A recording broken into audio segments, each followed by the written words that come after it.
Salut, c'est Yann, j'espère que tu vas bien. Alors aujourd'hui, je voudrais partager avec toi 12 conseils pour vendre une formation sur Internet. Juste avant, je voudrais te prévenir, c'est le printemps, j'ai pas mal d'allergies, je pense que ça se voit à ma tête, donc ne t'étonne pas si je renifle un peu, si j'éternue ou si je bois un verre d'eau. Je peux pas faire la vidéo à un autre moment et de toute façon, ça dure tout le temps. Donc voilà, il va falloir que je fasse avec. Juste aussi, avant de te donner ces 12 conseils, je voudrais te prévenir si tu es coach, consultant, formateur, freelance, bref, à partir du moment où tu vends tes services à des entreprises, de manière générale, j'ai une formation gratuite continue. Tu as le lien d'inscription en description. Tu peux aussi cliquer sur le i sur YouTube et en t'inscrivant, tu vas recevoir chaque matin à 9h un email dans lequel je partage avec toi un conseil, une astuce, une méthode pour trouver plus de clients et ou pour facturer tes services à prix d'or. Ce sont vraiment des conseils que je partage nulle part ailleurs, donc ça va t'intéresser si t'es vraiment motivé, parce qu'il faut avoir envie de recevoir un email par jour, plein de conseils, si t'es motivé pour développer ton activité. Encore une fois, t'as le lien en description, ou alors tu cliques sur le i.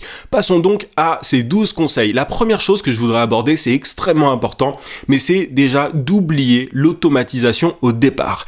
Il y a plein de gens qui sont attirés par la vente de formations sur Internet parce qu'ils sont attirés par le côté revenu passif. Alors je voudrais être très très clair par rapport à ça. Vendre des formations sur Internet, c'est un métier, c'est un travail, et au départ, il n'y a absolument rien de passif. Après, ça peut être beaucoup plus automatisé. J'ai d'ailleurs fait une vidéo récemment sur les tunnels de vente automatisés, mais au départ, t'as pas d'argent, par exemple, pour investir dans de la pub Facebook, etc. Donc, il faut vraiment sortir de sa tête l'idée que tout va se faire tout seul, que tu vas pouvoir gagner de l'argent en dormant. Enfin, ça, c'est possible, mais c'est une autre histoire. Mais en tout cas, tu vas devoir vraiment mettre la main à la pâte. Moi, j'ai beaucoup bossé pour notamment en arriver là où je suis niveau revenu en vente de formation.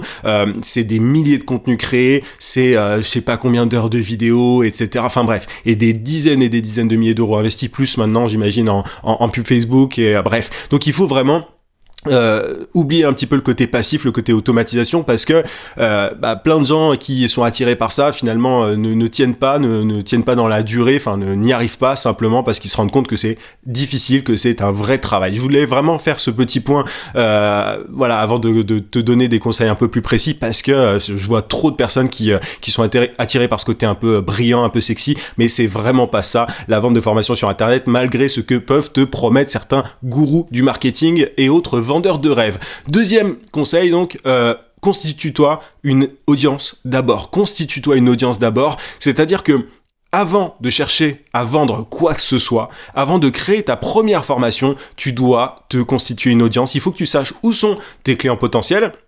Est-ce qu'ils sont sur YouTube, sur Facebook, sur LinkedIn, peu importe en fait. Essaye déjà de savoir où ils sont. Souvent, ils sont sur plusieurs plateformes et trouve la plateforme principale, concentre-toi sur cette plateforme et crée du contenu. Ça sert absolument à rien de créer une formation sans avoir notamment les feedbacks de tes clients potentiels. C'est comme un start-upper qui va avoir une idée de logiciel, qui va le créer, qui va chercher les clients après. C'est une super mauvaise idée, parce que souvent notre idée, ce qu'on a en tête, n'est pas ce que le marché veut.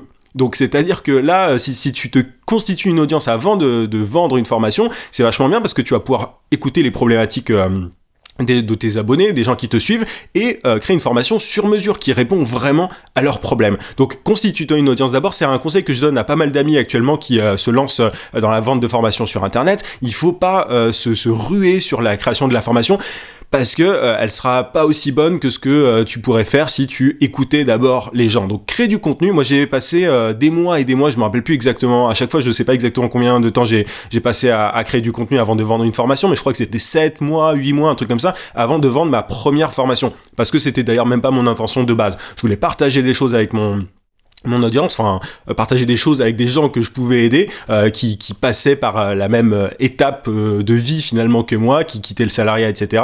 J'ai créé une audience un peu sans m'en rendre compte finalement. Après, je me suis rendu compte que c'était que ça intéressait des gens, et un jour je me suis dit que j'allais créer une formation, parce que j'avais pas mal de gens qui me suivaient, et parce que finalement ça me prenait pas mal de temps, tout ce travail-là de création de vidéos. Donc crée-toi une audience d'abord, c'est ultra important. Je sais que c'est pas très sexy de dire ça, toi t'as envie de vendre ta première formation, mais crée-toi une audience, concentre-toi sur la valeur que tu peux apporter d'abord. Et troisième conseil, apporte un maximum gratuitement pour créer de la confiance. C'est un petit peu ce que je commence à évoquer. Via la création de contenu, tu vas pouvoir simplement gagner la confiance de personnes, tu vas pouvoir créer un véritable lien. Je pense que ceux qui réussissent dans ce business-là, parce que c'est un business, sont ceux qui ont vraiment des choses à apporter et qui ne sont pas obnubilés par le côté revenu, notamment passif, comme je te disais, tu vois.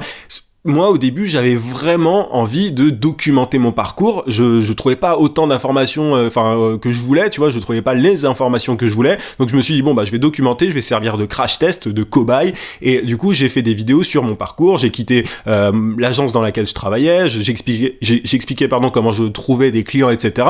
Et du coup, voilà, je voulais vraiment aider les gens qui étaient dans la même situation que moi. Et c'est pour ça que, voilà, j'ai eu pas mal de gens au fur et à mesure qui m'ont suivi. Alors, c'est une niche, hein, j'aurais jamais des centaines de milliers d'abonnés, même pas 100 000, mais en tout cas, j'ai pu créer un lien de confiance avec des gens et il y a des personnes qui me suivent maintenant depuis le départ et qui sont clientes de mes formations depuis le départ, tu vois. Donc c'est vraiment important de penser à ça, tu vois, d'apporter un maximum de conseils avant de chercher à vendre quoi que ce soit. C'est un peu ce que dit Gary Vaynerchuk, si tu connais, tu vois, dans le monde du digital, il est assez connu, donne et ensuite demande. Tu vois, il faut apporter beaucoup plus il faut apporter énormément de valeur avant de chercher à tirer profit de quoi que ce soit.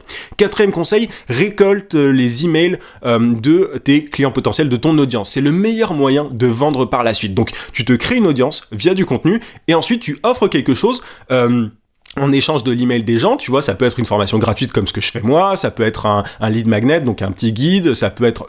Peu importe en fait, mais tu essayes de récolter les emails des gens pour pousser la relation, pour aller encore plus loin. L'email, c'est le meilleur moyen de créer une relation encore plus profonde en fait, si tu veux, que via de la vidéo. Là, peut-être par exemple que tu me découvres, il y a tout un tas de conseils que je partage dans ma formation gratuite continue, et les personnes qui me suivent le plus longtemps ne regardent même pas mes vidéos, si tu veux, enfin pas toutes mes vidéos, et elles suivent surtout mes conseils dans ma formation gratuite continue. Et c'est ultra important, du coup, pour toi de récolter les emails, parce que du coup, ça te permet de créer cette relation de confiance et en plus de promouvoir tes ou ta formation par la suite. C'est le meilleur moyen de vendre une formation, l'email. Il y a plein de gens qui ne s'en rendent pas compte. C'est pas en vidéo que tu vas réussir à mieux vendre ta formation, tu vois, c'est pas en parlant sur YouTube, alors tu peux, etc., il y a tout un tas de tunnels de vente possibles, mais l'email, c'est le moyen le plus efficace pour vendre une formation, donc il faut que tu récoltes les emails de tes abonnés, de ton audience, en échange de quelque chose de valeur, encore une fois, tu vois, il s'agit pas juste de choper les emails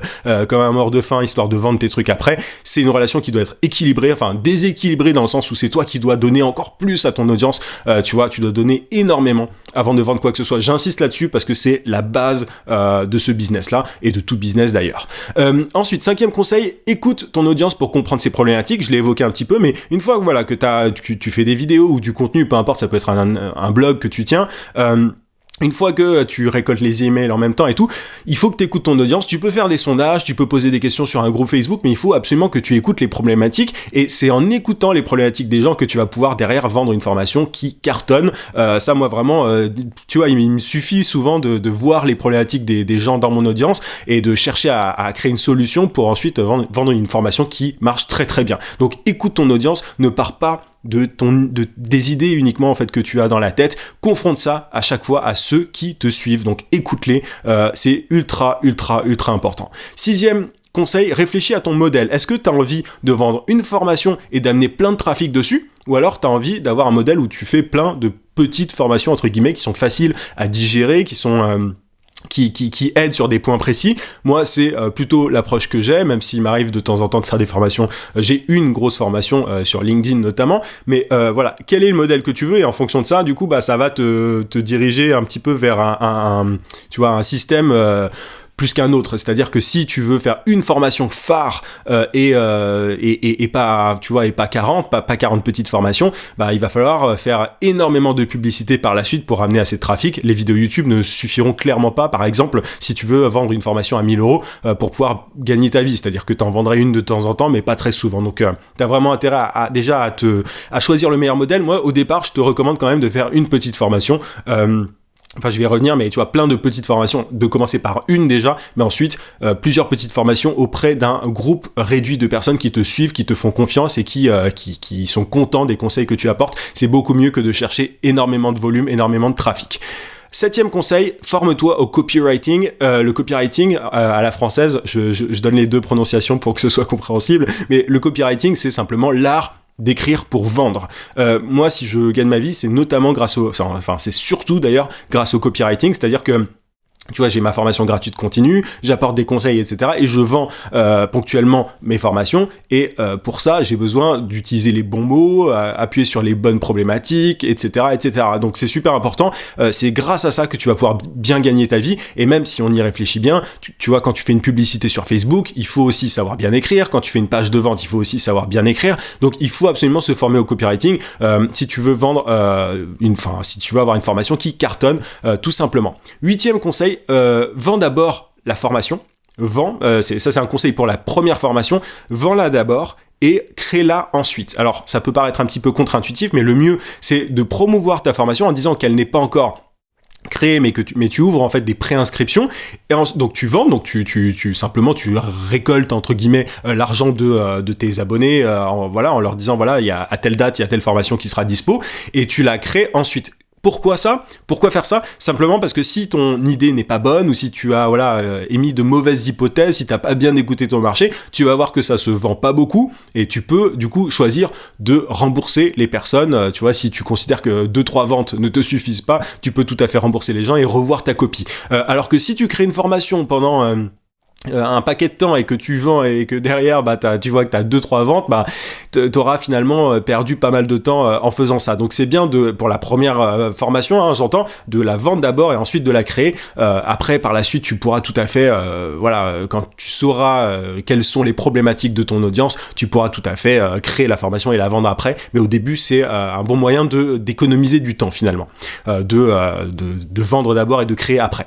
9e conseil, fais des mini-lancements pour vendre tes formations, enfin ta première formation aussi, il faut faire un mini-lancement. Ce que je veux dire par là, c'est que le mieux, c'est de faire une promotion pendant une durée limitée. Tu réduis le tarif, en fait, tu as un tarif normal pour ta formation et tu le réduis pendant une semaine ou 5 jours, tu vois, peu importe.